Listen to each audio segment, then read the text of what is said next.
My own opinion is he is the greatest Welsh sports person ever. I'd say for me, definitely he's ranked number one.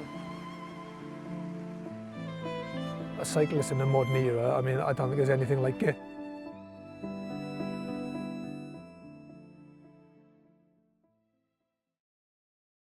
My name's Debbie Wharton and I was Geraint Thomas's first cycling coach at Maindy Flyers. Well, the Maindy Flyers is a kids club. We take children from the age of 6 to 18. And the aim is to get them interested in cycling, racing cycling. We want them to be racers. We set it up almost 30 years ago now. I was working at the leisure centre. I was a cyclist myself and really loved cycling and just wanted more kids to get involved in it.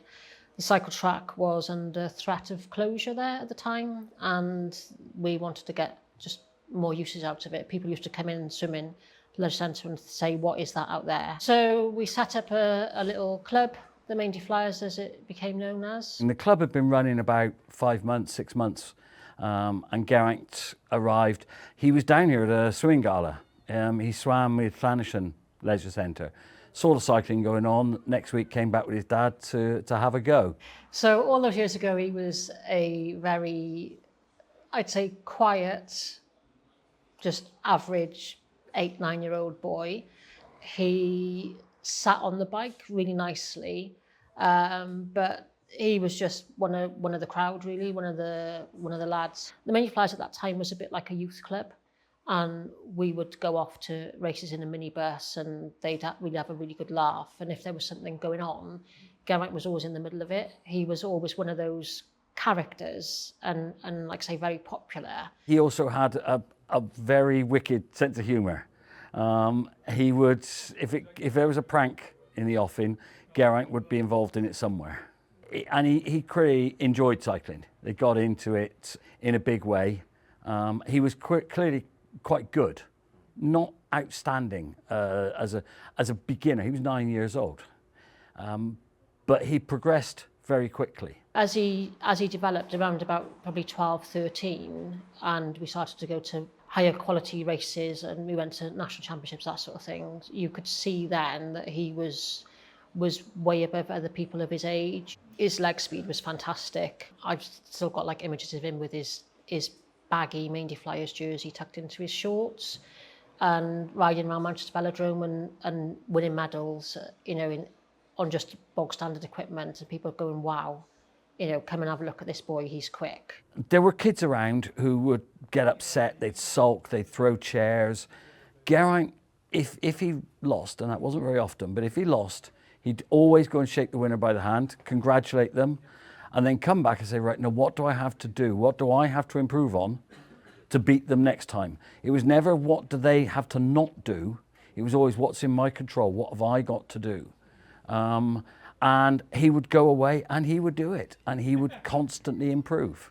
He always turned up, always at the sessions, always there. And he was competing against boys that were maybe 14, 15 years of age at the age of 12, 13 and doing really, really well. Racing as an under 12, Geraint was the kid to beat in Wales. Racing as an under 14, Geraint was the kid to beat in Britain. Racing as an under 16, no one beat Geraint.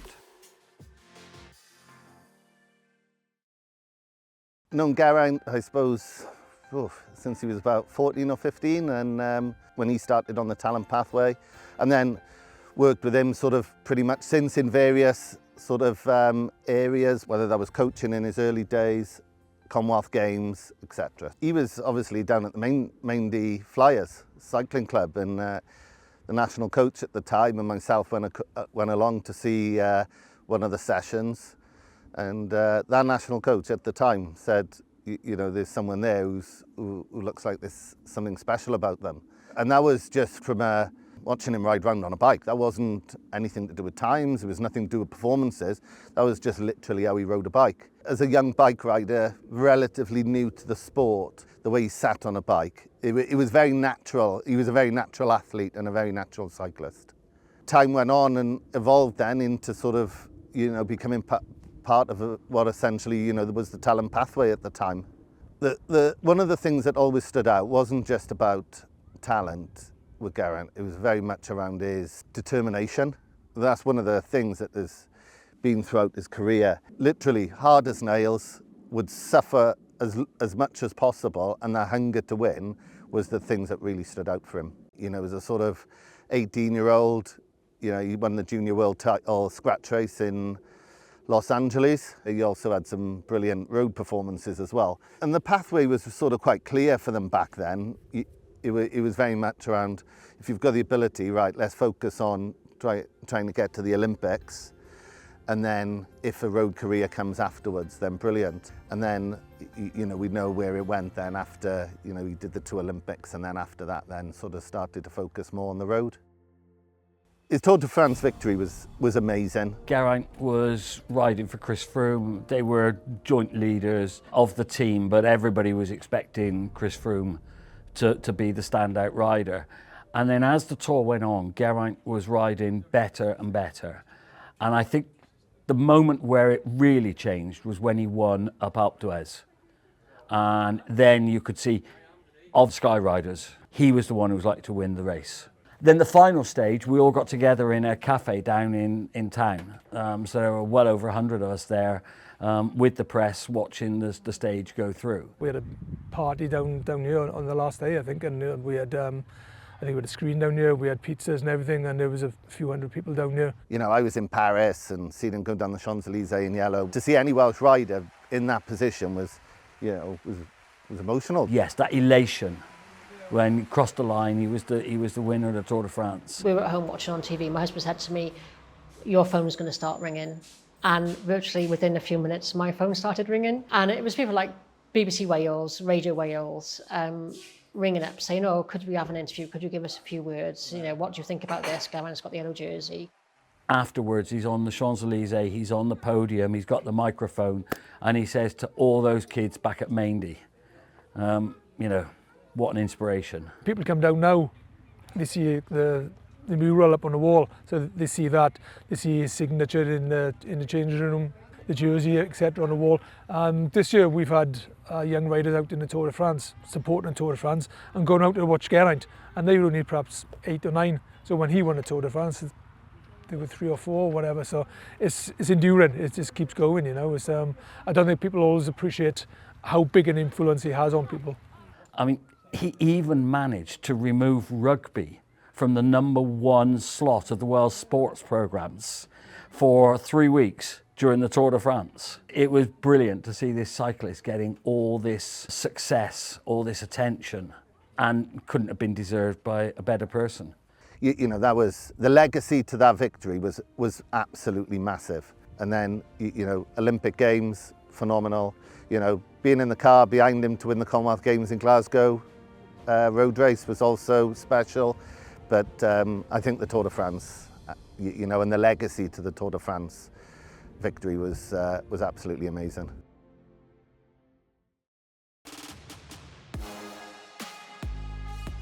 We were sort of part of the organising group that did the homecoming for him in Cardiff. The amount of people that turned out for that occasion, and the amount of kids that turned out, and the kids got to ride their bike with him. Incredible to see the centre of Cardiff absolutely chock-a-block full of people celebrating cycling, celebrating Geraint, tens of thousands of people. So here's Sir Geraint Thomas, who rode and took his chance to become the only Welshman to win the Tour de France. Tour de France 2018 champion, double Olympic medalist. Everybody, I give it Geraint Thomas. So if we go back to sort of end of July, I think it was the 29th of July, 2018, I'm sat at home in my armchair, TV on, watching the final stages of the Tour de France, seeing Geraint come across the finish line to become the first Welshman to win the Tour de France. And I had a sort of light bulb moment where I thought, wouldn't it be a good idea if we renamed the velodrome in his honour, because, you know, this is such a huge achievement. So picked up the phone, sent a text to our chief executive with the words, "Here's a mad idea, why don't we rename the velodrome after Geraint Thomas?" Then September the 2nd, was when we actually had Geraint here unveiling it, and he was just super pleased that it was happening. He almost couldn't believe that it was happening, because he's that kind of person. What would you like it to be in the future? What do you see as the velodrome which sits behind your name? What would you like? Well, don't change it again. Keep my name. Yeah, if it can inspire kids to just ride their bikes, and not competitively as such, just to enjoy riding the bike, and a healthy lifestyle and everything that it brings. I think for me with Maindy Flyers and the years after that, it just taught me so much off the bike as well, not just about training and things, but you learn so much more about being part of the team, etc., etc.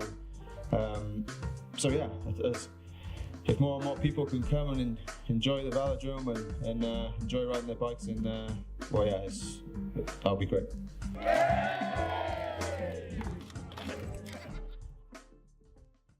Each time he's been successful, he always comes back. So I remember after Beijing, he came back and he was talking to the kids, signing autographs, a question and answer session. And in the audience that night, talking to him, were a 13-year-old Eleanor Barker and a 13-year-old Owain Doull. 8 years later, they both won Olympic golds in Rio de Janeiro. And you just see that inspiration. We also see it through the club numbers. I mean, when Geraint was 18, he'd left the club about 30 members. After he won gold in Beijing, and especially after London, when he won gold in London, the club had around 100 members, built almost entirely on that success and that profile that Geraint gave the sport. After he won the Tour de France in 2018, we went from around the 100 mark to 180 members, all coming in because they'd seen Geraint. The Sky team came back to the track and visited there and rode around with all. How fantastic is that? You don't get that opportunity in many other sports, where you can meet those people of that level and be side by side with them and talk to them and shake their hand. We had riders from all over South Wales. We had like 180 riders going around the track with all the professional Sky team riders. They had the Sky team bus parked just outside the gate there.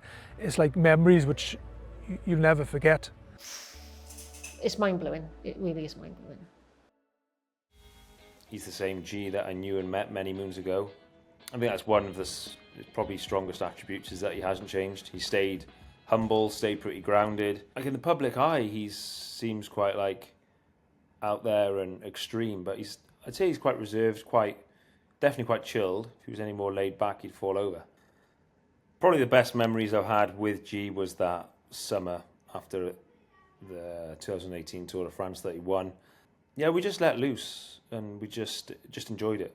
I kind of jumped on the bandwagon of him winning that tour. Obviously, I was at the tour with him. We just had a great summer after. Obviously, we had some good times, we partied, but we also just did some cool stuff and had some fun along the way. To pinpoint a moment is tough, but just the months that followed the tour, we let our hair down, and it was very fond memories. So, mate, What's good about? So the pod started 2019. We're at the Tour de France. We're both having a whinge about journalists and how much of a pain in the ass interviews are.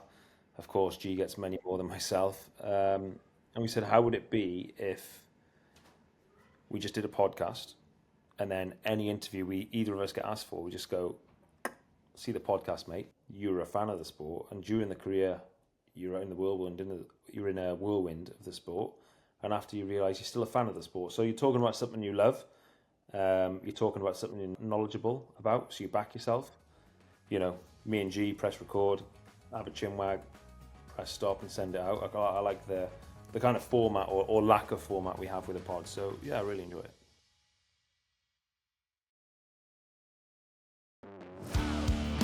It's going to be an amazing 2 days. I think the cycling community, I think the sort of general public are really going to be out to support Geraint coming home, I guess. I know there's lots of activities planned and everything else, and I think Geraint's going to be pretty shocked and amazed the following he has from a lot of people. All these roads, he grew up on.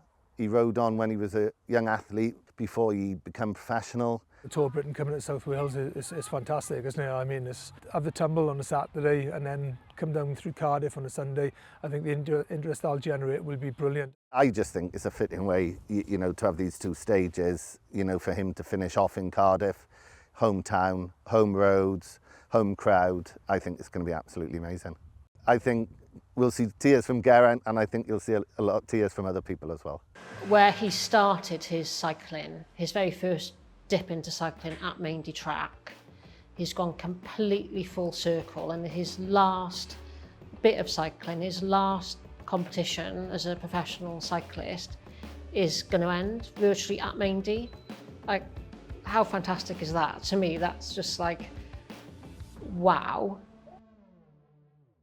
I think what G's done for the sport is probably more than a lot of people realise, and it's not just the victories or results he's had, it's how he holds himself as an individual.